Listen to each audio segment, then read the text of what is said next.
Assalamualaikum tuan-puan. So hari ini telah tiba. Selama 3 hari kami bersiaran daripada Jom Terajah Johor. So daripada hari Jumaat sampai hari Ahad. So hari inilah hari yang dinantikan. Kita akan mengadakan cabutan bertuah buat semua yang dah berdaftar dan buat belian emas minimum RM200. So ini adalah orangnya yang terpilih. Kita tengok siapakah yang bertuah pada malam ini.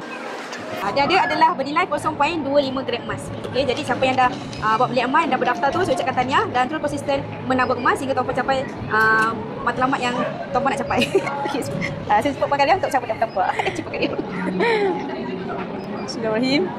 Okay, kita tengok siapa menang pada malam ini, pada minggu ini. Okey, so tanya kepada Nur Sabariah Jalaluddin, pemegang kod PG019911824.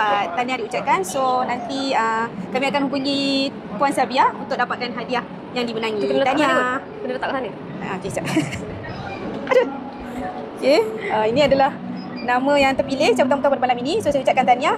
Kepada yang tak berpeluang untuk dapat cabutan bertuah, jangan putus asa. Hanya tuan-puan fokus pada grade emas yang tuan-puan nak capai. Sekian saja dari kami. Jemput follow kami dan insyaAllah kita jumpa next cabutan bertuah. Okey, bye. Assalamualaikum.